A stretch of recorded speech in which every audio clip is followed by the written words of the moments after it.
Bismillahirrahmanirrahim. Assalamualaikum warahmatullahi wabarakatuh. Waalaikumsalam warahmatullahi wabarakatuh. Alhamdulillahil karimil mannan, wassalatu wassalamu ala nabiyil mustafa.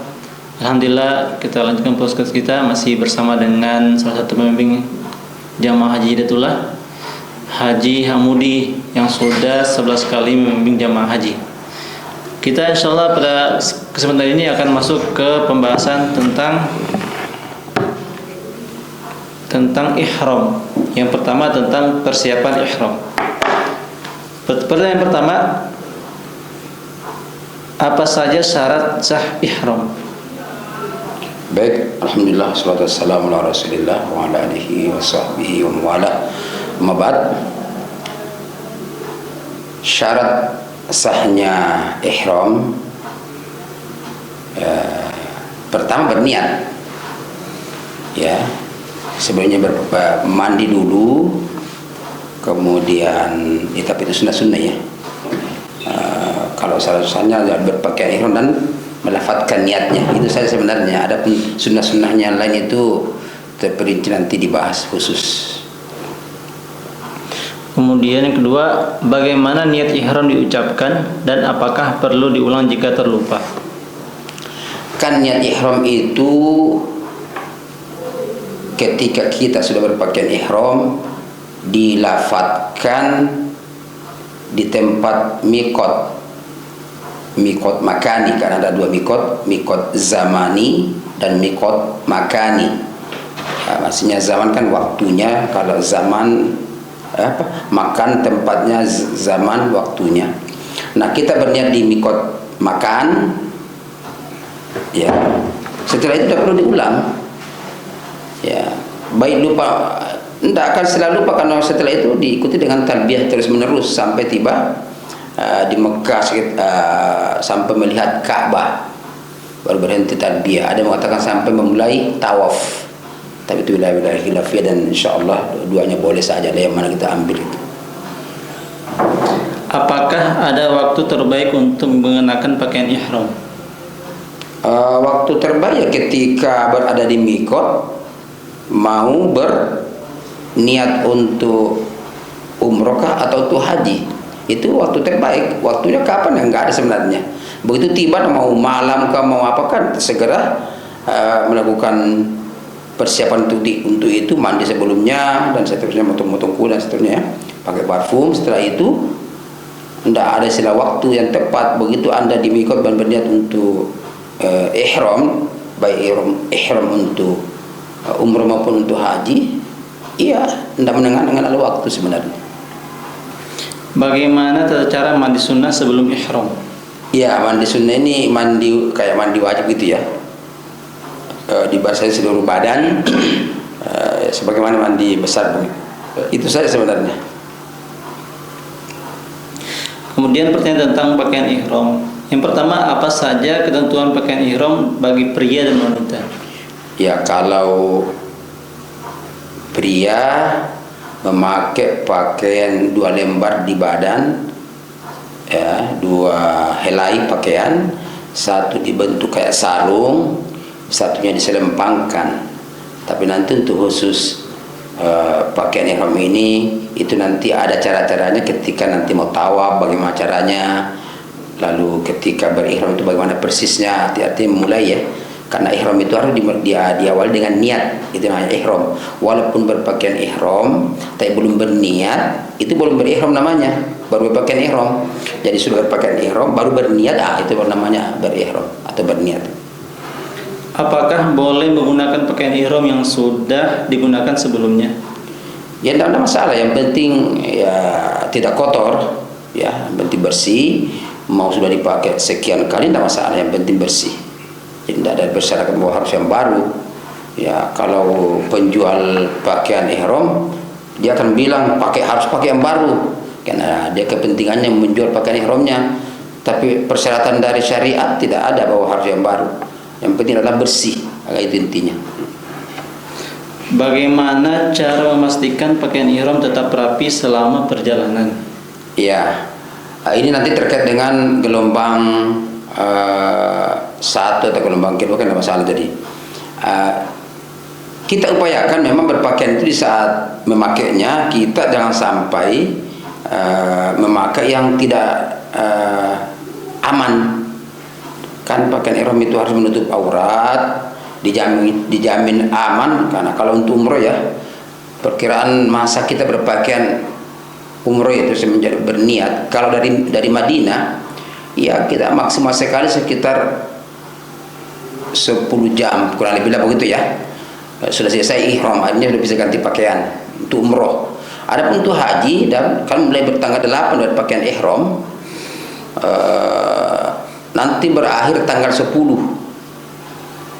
ya, tanggal 10 setelah selesai melontar Jumrah Aqabah di tanggal 10 tersebut, berarti 2 hari itu tidak bisa ganti pakaian. Nah, bagaimana supaya aman dan jangan sampai jongkok misalnya membuat aurat kita kelihatan. Nah, itu nanti dikontrol oleh pembimbing haji. Kalau di KBHU ya yang ditunggu nanti siapa di pembimbing KBHU-nya begitu. Gitu. Apa saja kesalahan umum terkait penggunaan pakaian ihram? Sebenarnya kesalahan-kesalahan yang sering terjadi sebenarnya bukan hal yang disengaja ya. Misalnya dia berpakaian ihram tapi belum dilepasin pakaian dalamnya.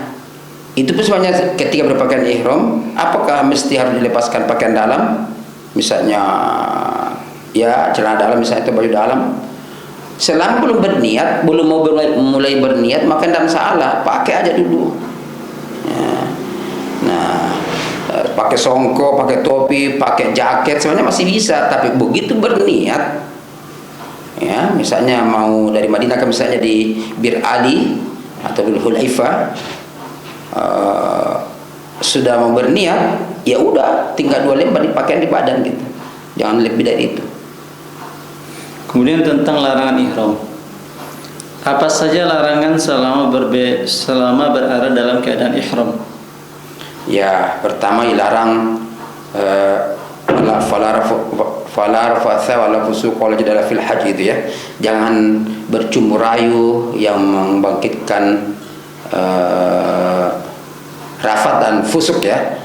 Ya, bercumbu rayu yang membangkitkan birahi dan berbuat memancing untuk itu. Ya, dan jangan berbantah-bantahan yang tidak ada ujung pangkalnya. Artinya di sana menahan diri. Itu yang larangan yang paling utama itu. Ya, ada pun yang lain misalnya memotong kuku, yaitu jangan. Tapi ketika memotong kuku tidak disengaja itu dianggap masih dimaklumi, ma'fun anhu ya. Tapi jika diingatkan, Pak, jangan motong kuku. Oh maaf, ini lupa saya tadi potong. Ya tidak masalah, tapi kena dam, ya, dam 1 ekor kambing. Dam itu kan darah ya, darah dalam bentuk 1 ekor kambing. Nilainya berapa? Ya sekitar 300 real. Di Arab itu kayaknya sama semua, mau yang besar, mau yang kecil, nilainya semua 300 real. 300 real itu berapa kalau dirupiahkan? Sekitar 1.200.000. Hanya murah dibandingkan kita di Indonesia. Indonesia mana ada kambing 1.200.000? Itu anak kucing aja dibeli kalau begitu. Tapi di sana itu rata standar semua 300 real, jadi murah begitu. Kemudian bagaimana cara menghindari larangan ihram saat tidak sengaja melakukannya, seperti menutupi kepala atau memakai wewangian? Ya itu memang kan saling mengingatkan. Disinilah urgennya bimbingan, karena sedetail itu. Saya berapa kali ya kalau membimbing, kulihat ada Pak seorang jemaah misalnya, bapak-bapak yang paling sering itu ya, dia tutup kepala. Kenapa dia tutup kepalanya? Karena panas. Pak, dia tidak boleh tutup kepala. Oh iya. Nah, ketika dia langsung lepas, ketika tutup kepala, dia artinya diturunkan itu penutupnya, maka itu tidak termasuk akan kena dam karena tidak disengaja. Ya, jadi untuk menghindarinya saling mengingatkan, itu intinya. Kita harus berlapang dada diingatkan dan mengingatkan siapapun dia, mau ustadznya kayak yang kebetulan khilaf atau bukan ustadznya, bahkan jamaah orang lain. Kalau kita lihat sesuatu yang salah, boleh kita mengingatkan. Niatnya mengingatkan, menyelamatkan, bukan untuk menjatuhkan. Apa konsekuensi dari melanggar larangan ihram? Ya, tadi sudah kita sampaikan sebenarnya, kalau melanggar larangan ihram dengan sengaja, Ya, ada beberapa ya. Nanti juga mungkin ada khusus podcast itu larangan-larangan haji, larangan-larangan ihram apa saja yang mengakibatkan kena dam itu ya, memotong kuku, mencukur rambut, memotong pepohonan, membunuh binatang buruan dan seterusnya ya. Ada beberapa. Itu kalau disengaja ya, disengaja di saat sementara ihram itu ya baru kena dam. Kalau tidak sengaja, misalnya begini, apakah membunuh seluruh binatang yang dia sudah langsung kena dam ketika kita berihram? Ya tidak semuanya. Misalnya ada nyamuk menggigit, ya pukul aja atau diusir. Ada yang lebih hati-hati memang, jadi digigit nyamuk diusir pelan-pelan, dari mau dibunuh. Tapi ada juga ulama mengatakan bunuh aja, mengganggu gatal ya. Ketemu ular hitam ya bunuh, boleh kalau yang disuruh Nabi bunuh gitu. Itu tidak kena dam. Jadi macam-macam lah, nanti juga mungkin baiknya ada khusus pembahasan untuk itu. Apa saja denda atau kafarah untuk pelanggaran ihram dan bagaimana cara membayarnya? Ya tadi itu dendanya atau kafaratnya, penghapus dosanya, karena itu kan berdosa ya. Bayar 1 ekor kambing atau dam. Apakah misalnya ternyata dia melakukan pelanggaran berkali-kali, mau dibayar sekaligus? 1 pelanggaran 1 dam. Kalau dia bersusun, misalnya 2-3 kali melakukan, ya berapa kali dia melakukan pelanggaran, dan pelanggaran itu dianggap memang sudah layak, jadi kena dam. Karena misalnya tadi itu diingatkan, kok dia tetap ngotot, ngeyel, tidak apa-apa Pak Haji, tidak apa-apa Pak Ustadz, saya ada aja uang untuk bayar dam, itu sudah tidak ada lagi khilaf itu. Tapi kalau tidak sengaja, begitu diingatkan langsung dia istighfar, ya sebagian ulama mengatakan itu tidak kena dam. Kemudian kita masuk ke keadaan khusus. Yang pertama, apa yang harus dilakukan jika pakaian ihram terkena najis?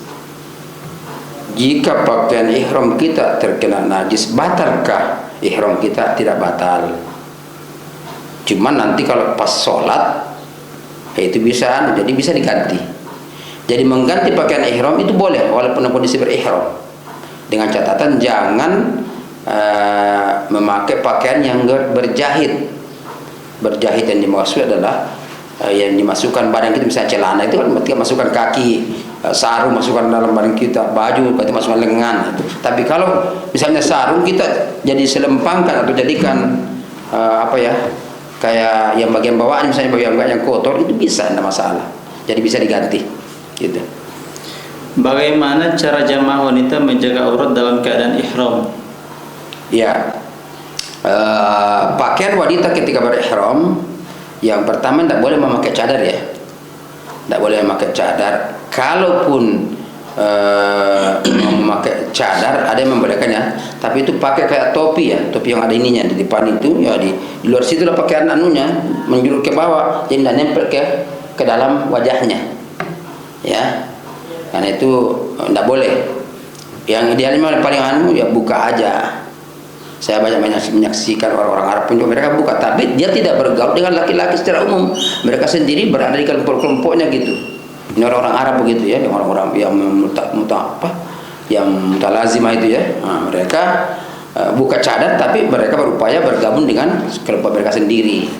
Kalau ada orang lain, misalnya bukan mahram mendekat, ya dia tunduk. Atau dia carikan kayak kertas penutup di sekitar wajahnya. Ya intinya bahwa jangan menutup wajah ketika berihram. Ya gitu. Apakah anak-anak yang ikut dalam perjalanan haji atau umroh juga harus memakai ihram? Iya, selama anak itu mau berihram dan memungkinkan dipakaikan pakaian ihram, dipakaikan. Ya tentu caranya ya kita masing-masing nanti tahu lah. Misalnya ini anak masih umur baru 2 bulan misalnya, atau umur bayi, ya dililitkan aja sebisa dan diupayakan sedemikian rupa agar aman. Misalnya katanya tidak boleh berpakaian yang berjahit, sementara ini anak nanti kencing, pakai aja pempes, itu kan darurat sudah namanya ya. Tapi bukan berarti anak itu batal, namanya tidak lagi wajib baginya untuk haji atau umroh. Kalau haji misalnya, itu nanti ketika nanti balik dia wajib tetap berhaji kalau masalah haji. Umroh, kalau umroh kan ada yang mengatakan bukan wajib ya gitu. Bagaimana jika seseorang sedang sakit atau memiliki kondisi khusus saat berihram? Ya, kalau sakit selama memungkinkan untuk ya diangkut kan namanya, pakai skuter kan namanya nanti ya, bisa naik mobil, diangkat kan namanya pakai roda, itu masih bisa. Tapi kalau sudah tidak bisa juga diangkat, ya memang kalau masih dari Indonesia ya pasti tidak bisa berangkat. Tapi kalau sudah tiba di sana baru kena penyakit begitu misalnya, naudzubillah min dzalik ya, semua jamaah ya yang ke sana semoga Allah menghindarkan semua itu. Dan tiba-tiba ada misalnya begitu, ya kita upayakan untuk nanti dipakai roda misalnya ya. Dan tidak bisa ya pasti dibawa ke rumah sakit. Itu nanti terjadi istilah safari wukuf. Jamaah-jamaah haji dari seluruh dunia di saat tanggal 9 Zulhijjah tersebut waktu wukuf ya, ya di rumah sakit yang masih diopname tapi masih bisa diangkut pakai roda, dimasukkan di ambulan walaupun dengan impus segalanya ya, impus kepentingan untuk pengobatan itu dibawa nanti namanya safari wukuf ya, di atas mobil dia sekedar lewat. Nah, jadi ada pelayanan untuk itu. Tapi kalau masih di Indonesia dia sakit tidak bisa bergerak, tidak bisa, kemungkinan besar tidak berangkat. Nah, gitu. Kemudian tentang pengalaman spiritual. Yang pertama, apa hikmah dari mengenakan pakaian ihram selama haji dan umroh? Ya tentu hikmahnya adalah kita mengikuti sunnah Rasulullah ya. Adapun hikmahnya persisnya ada yang mengatakan ini seperti di pada mahsyar ibarat begitu, tapi yang paling bahwa kita mengikuti sunnah Rasulullah SAW dalam berhaji dan berihram gitu. Bagaimana cara menjaga kekhusyuan selama dalam keadaan ihram? Sebenarnya sama aja ya, ibadah-ibadah lain itu kita berusaha menghadirkan hati kita ketika mengucapkan doa-doa, bahkan dari saat berniat kita berupayakan konsentrasi, kontak dengan Allah, berkita labbaik Allahumma umratan, ya Allah saya penuhi panggilanmu lewat umroh ini ya, itu dihadirkan perasaan dan hati, janganlah itu perasaan sampai tiba. Nah, kemudian talbiyah labbaik Allahumma labbaik, sebaiknya nanti jamaah haji semuanya paham itu terjemahan labbaik Allahumma labbaik atau talbiyah ya, dengan pemahaman yang betul-betul sempurna. Labbaik Allahumma labbaik, ya Allah saya penuhi panggilanmu. Bagaimana ketika kita dipanggil itu ya, jadi kita dipanggil oleh Allah Subhanahu wa taala ya, sebelum kita lahir sudah dipanggil. Makanya kita ketika berniat bertalbiyah itu bentuknya labbaik Allahumma labbaik, ya Allah saya penuhi panggilanmu. Labbaik la syarika lak labbaik, ya Allah tidak sekutu bagimu, saya penuhi panggilanmu, dan seterusnya. Nah, itu nanti sebaiknya jamaah semua memahami dengan baik sehingga ketika mengungkap doa itu atau mengucapkan doa itu bisa lebih menghadirkan rasa kehusyuan. Apa pengalaman unik atau tantangan terbesar yang sering dihadapi jamaah saat dalam ihram? Ini mungkin nanti relatif lah ya, tapi yang sering terjadi itu memang kita ya, setan pasti bekerja keras agar ibadah kita itu gagal. Sering sekali kita temukan suami istri bisa bertengkar. Ya pingin setan itu agar kita tidak mabrur haji kita ya. Jadi tantangannya itu kita harus berusaha sedemikian rupa untuk menahan emosi ya. Ada hal-hal yang betul-betul itu biasa tergantung orangnya, dan masing-masing kita biasanya ada cobaan-cobaannya ketika berihram itu. Seorang misalnya ketua rombongan diuji dengan adanya misalnya anggotanya yang mungkin mengalami masalah dan seterusnya, harus sabar. Anggota yang jumlahnya 44 misalnya maunya full berada di samping pembimbing sehingga setiap saat bisa berkonsultasi, bagaimana yang lain yang jauh. Nah itu membutuhkan kesabaran untuk itu. Sekarang terakhir tentang setelah ihram, apa yang harus dilakukan jika keluar dari kondisi ihram sebelum waktunya? Ya, ada doa yang diajarkan oleh kondosan Nabi nih ya. Ketika kita habis berniat labbaik Allahumma umratan, kita ikuti dengan fa in habasani habis fa mahillu haitsu habastani atau fa mahilli haitsu habastani. Ya, nanti maksudnya jika saya terhalang untuk menyempurnakan ibadah ini, maka ya Allah jadikanlah tempat saya terhalang itu untuk saya berihram, bertahallul lah begitu. Jangan dituntun untuk kena dam, karena itu risiko-risikonya kalau sudah berihram baru terputus setengah jam, saya itu biasa kena dam atau apa konsekuensinya kena dam. Tapi itu kalau kita baca doa itu, dan kita akan ajarkan nanti kepada jamaah, Bapak Ibu sekalian, setelah kita berniat kita ucapkan doa ini.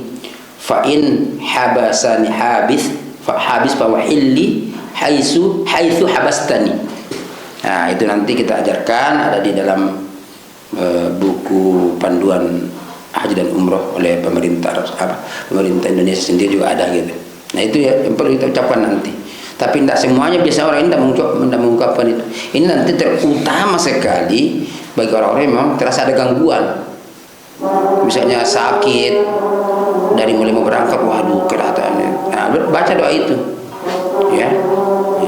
Nanti insya Allah itu dengan sendirinya, kalau ternyata terhalang tidak masalah, atau bahkan bisa insya Allah niatnya itu Allah sempurnakan walaupun belum melaksanakan, dapat pahala sebagaimana yang melaksanakan dengan sempurna. Itu wallahu a'lam bishawab. Alhamdulillah, mudah-mudahan bermanfaat. Sebelum kita tutup, kita talbiyah sekali dulu. Awal Senin Selasa. Labbaik Allahumma labbaik, labbaik la syarika laka labbaik, innal hamda wan ni'mata laka wal mulk la syarika lak. Assalamualaikum warahmatullahi wabarakatuh. Waalaikumsalam warahmatullahi wabarakatuh.